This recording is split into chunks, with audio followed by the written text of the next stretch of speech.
Welcome to Eco Colorado. Get all your environmental news and to-dos in 15 minutes or less. I'm Trisha Garcia Nelson. And I'm Henry Lai. So as some of you might know, last week there was a rally in response to Polis's announcement that he was going to veto Senate Bill 200. Trisha, can you tell us a little bit about this rally? So it was last Thursday at the Capitol, and they called it Lunch on the Lawn.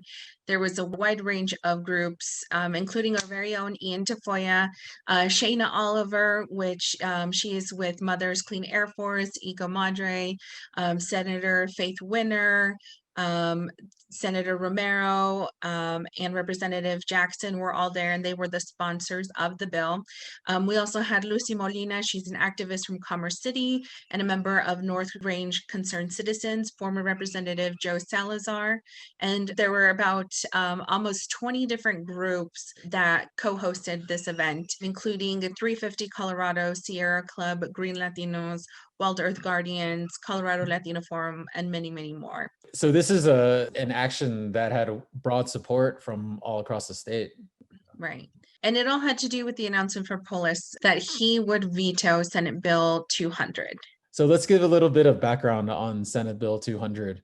This is a bill that's currently being debated in the Colorado legislature, and it's aiming to create legislation that would help enforce some of the greenhouse gas emission targets that were set in Senate Bill 1261 that was passed in 2019. And those targets were to reduce emissions 26% by 2025, 50% by 2030, and 90% by 2050. And those are great targets, but without actual legislation and ways to enforce these rules, it's just talk. Trisha, can you give a little bit more detail on Senate Bill 200? Yeah. So the emission baselines for Senate Bill 200 come from 2005, and it's targeting Colorado's biggest carbon emitters, which are electricity, transportation, oil and gas, industrial plants, and includes commercial and residential buildings. Another huge aspect of Senate Bill 200 is that it adds protections for disproportionately impacted communities. And we all know that low income and BIPOC communities are most impacted by pollution in Colorado. We just had our first episode where we highlighted Suncor, which is a huge, huge environmental racism issue in Colorado. And we also have instances like here in Weld County, like Bala Romero, where a oil and gas operation was moved from a very affluent, predominantly white school to a low income, mostly Latino, free reduced lunch school. And so we have case after case of environmental racism in Colorado. And not only does this bill enforce the targets set by 1261 in 2019, but it also helps set protections for communities that desperately need it. And at this point, the governor has said that he will veto this bill if it makes it out of the legislature.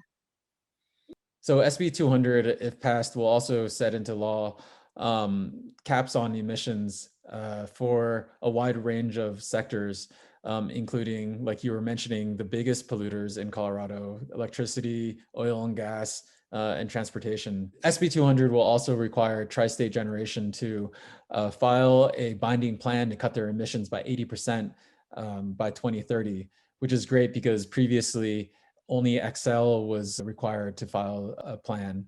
They'll also require all electric utilities and cooperatives to cut emissions by 95% between 2035 and 2040. So it's further putting the pressure on our polluting industries to really make tangible steps toward fixing the climate crisis. What's also great is that it sets a hard deadline of March 1st, 2022 to have these emission reducing rules in place, and a July 1st, 2022 deadline for all utility clean energy plans to be filed. So having these deadlines in place in writing is very, very, very important, especially for impacted communities. We've had so many promises, and time again, these promises are broken. But now that we have these promises in writing, it would be easier for impacted communities to hold these emitters and these polluters accountable. And not only that, but it would also help us hold the governor accountable for the campaign promises that he made when he was running for governor. When he campaigned, he said that he would have an electric grid free of fossil fuels by 2040.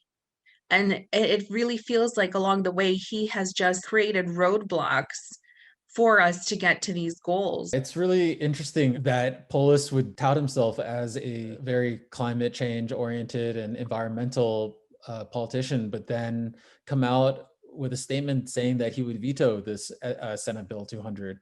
He came out to say that, you know, he's not willing to give dictatorial authority over our economy to one unelected board, referencing the Air Quality Control Commission.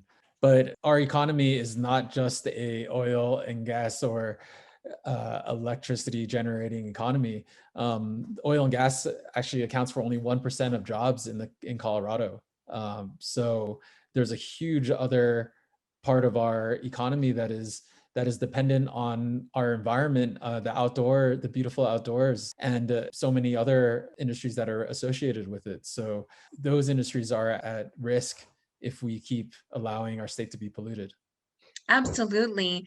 And, you know, it really is kind of contradicting to support industries that pollute our air, that devastate our landscape, when so much of our economy actually depends on our beautiful landscapes and our clean air.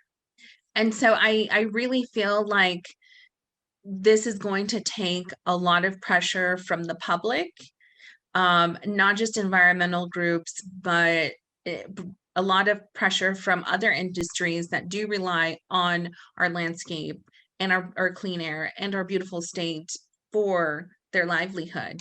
And so there are a few things that we could do, as citizens, as individuals, as people who care, um, really showing the governor that we're watching and that we are going to do something about this. We need Governor Polis's support on SB 200. This is such an important piece of legislation that would make concrete steps and put into law ways to actually enforce and get us to those greenhouse gas emission targets. You know, we have a lot of work to do. And right now, there was a study that was just released by RMI, the Rocky Mountain Institute, that said that on the path that we're at, we're only going to be reducing levels of greenhouse gas emissions by 3.4% by 2030, which is a far cry from the 50% that we're trying to get to. And then only 18% by 2050, where the target for 2050 is 90%. So we really need to have legislation that is going to make a big difference. And SB 200 is it. And we can't afford a veto from Polis on this. Absolutely, Henry. So 350 Colorado has put together a rapid response toolkit, and we will make that available to everyone on the website with this episode. And this toolkit is amazing. You have access to sample emails that you can send different senators, that are key members that we really, really need to have support this piece of legislation. You have their emails, you have their telephone numbers, you have various talking points, and also there are other action items on this toolkit that you can get involved in. They have different campaigns that you can sign on to, whether it be a one-click letter, a texting bank. So instead of doing a regular traditional phone bank, you can text people. 350 also has a virtual action hour coming up Thursday, May 20th from 5:30 to 6:30. And they are also have information about distributing postcards for this campaign. And there are also different talking points if you want to contact the governor directly. That's awesome. So all that information will be available on our website. You'll see the URL below. It's safeandhealthyco.org/eco. And thank you so much for listening to this. This is a really important piece of legislation. We can put the pressure on our representatives and Governor Polis to help to protect Colorado's people as well as our beautiful environment. Absolutely. I completely agree, Henry. And we need to remember that Jared Polis said that he was going to be bold. He was going to be take bold action against climate change, but he is not at this point. So we need to put the pressure on him and we need to remind him of his campaign promises and we really need to hold him accountable.